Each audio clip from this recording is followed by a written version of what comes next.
So a few months ago, I had the wonderful opportunity to do our second live retreat for survivors of narcissistic relationships. We met for 3 days over a beautiful, sunny, just perfect weather weekend in the Hudson Valley of New York.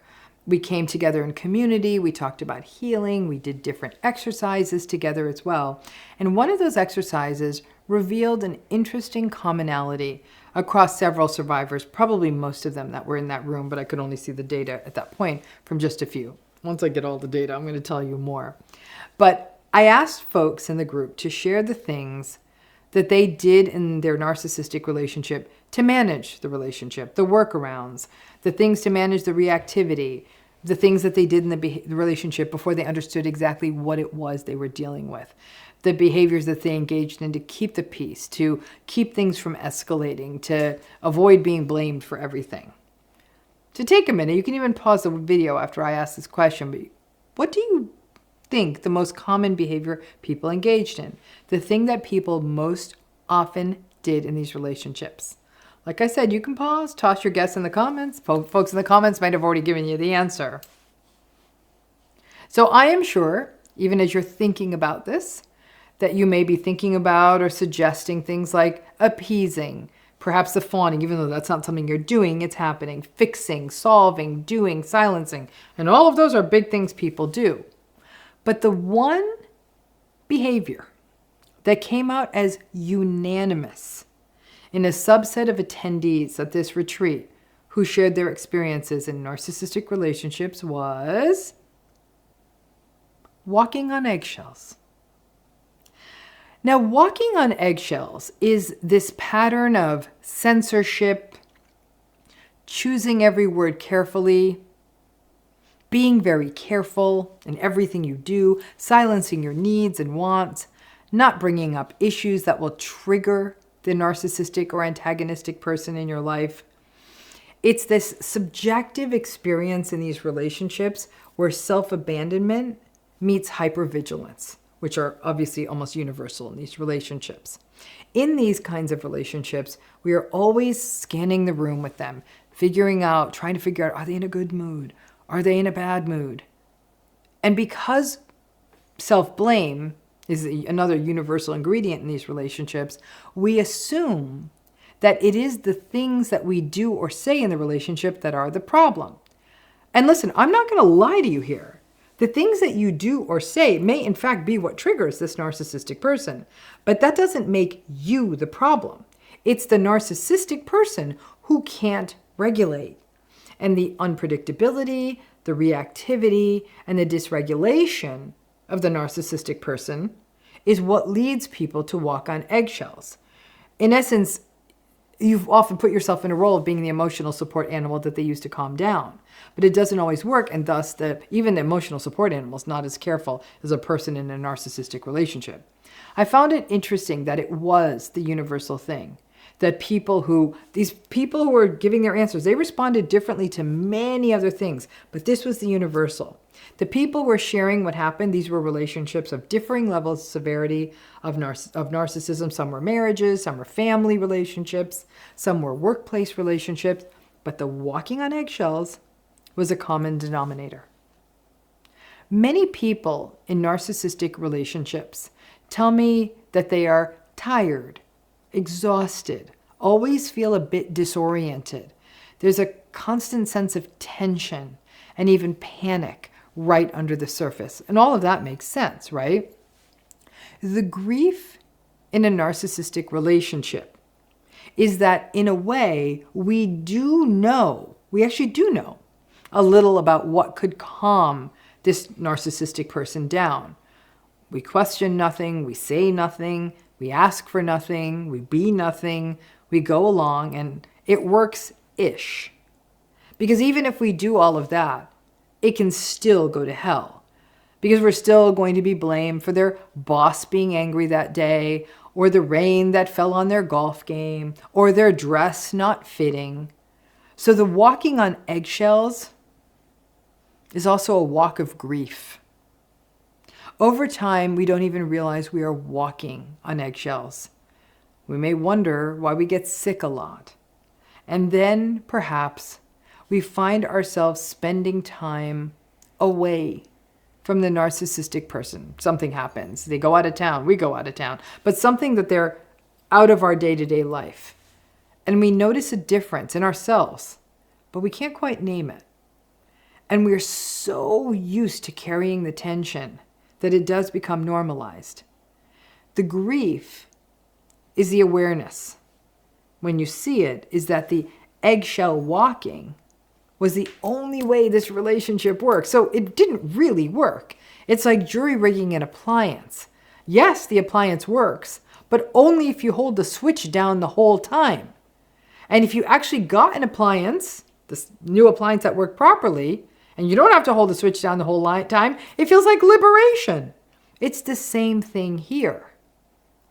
Now, if the narcissistic person in your life is a boss or colleague or business partner, you may feel the release when you get home and the dread in the morning when it's time to go to work. If the narcissistic person in your life is a family member that you only see from time to time, you may feel that tension release when you leave and don't need to see them for a while, and feel the tension build as the days and weeks come up before you're going to see them or travel to see them. But if the narcissistic person is someone you live with every day, where escape is not possible, the chronic and cumulative exposure is going to take a far greater toll. If you grew up with narcissistic/antagonistic parents, this is a very exhausting way to be a kid. You may have memories, for example, of staying silent at dinner, feeling that you had to eat when you weren't hungry, watching your mouthier sibling having hell to pay for speaking out. It could manifest as being a kid who was nervous as hell and trying to keep the house perfectly clean and be hyper alert and be aware that you didn't leave a toy out or your bike in the wrong place or your basketball in the wrong place, and have almost culty levels of obedience to the parent. Now, of course, this is a parent who is not at all attuned to the child, but expects obedient devotion from everyone. As a child, you may take on sports or other activities or school subjects in which you have absolutely no interest, but above all else, the child really learns to never complain.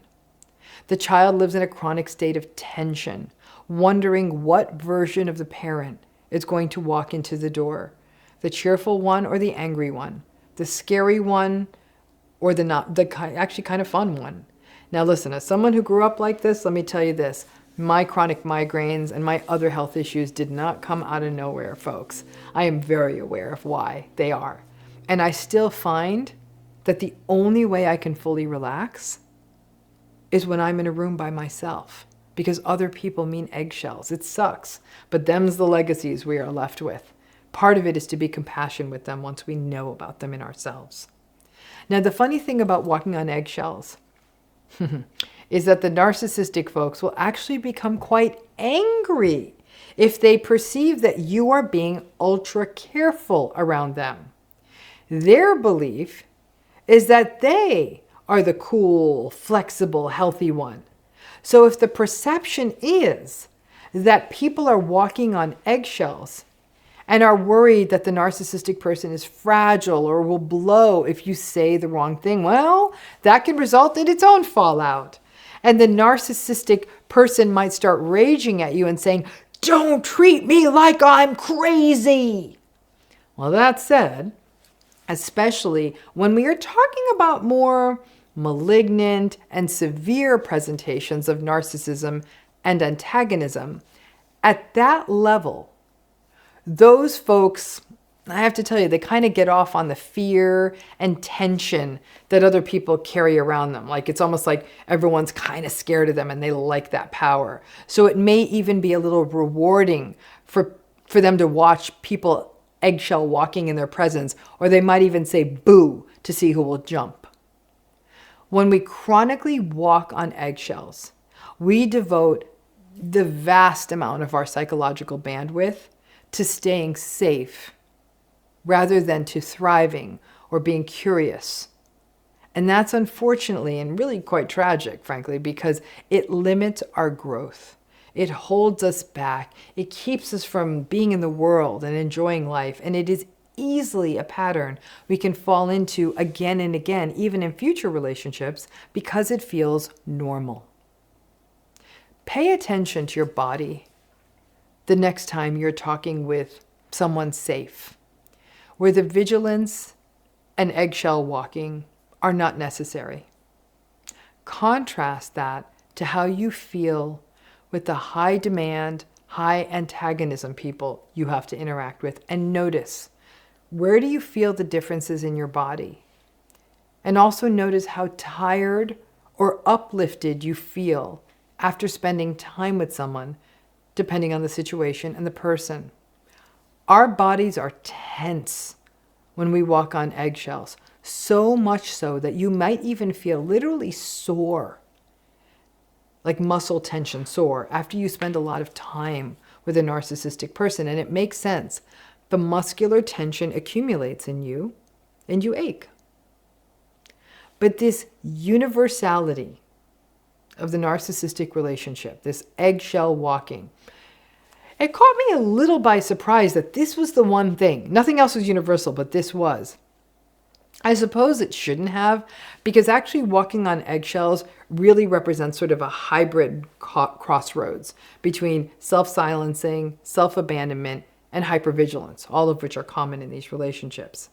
Walking on eggshells in some ways also allows the illusion of the narcissistic relationship to persist, because as long as we walk on eggshells, it can give the fantasy to the world and even to ourselves that the relationship is kind of working. I mean, listen, it's less likely, maybe nobody's yelling, there's no conflict, but it is an illusion, as most things in narcissistic relationships are, except the toll it takes. That part is real.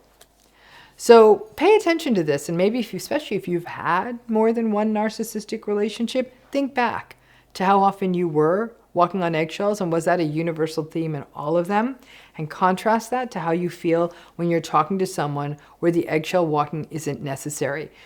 The difference is profound, especially when you have two of those experiences happen at the same time, same day kind of thing. You'll notice it, pay attention to it. Because like I said, it's really, really taking a toll. There's all this churning happening in you that you're not even aware of sometimes when you're with the narcissistic person. Because if we spend enough time with someone like this, the walking on eggshells just becomes how we go through the world.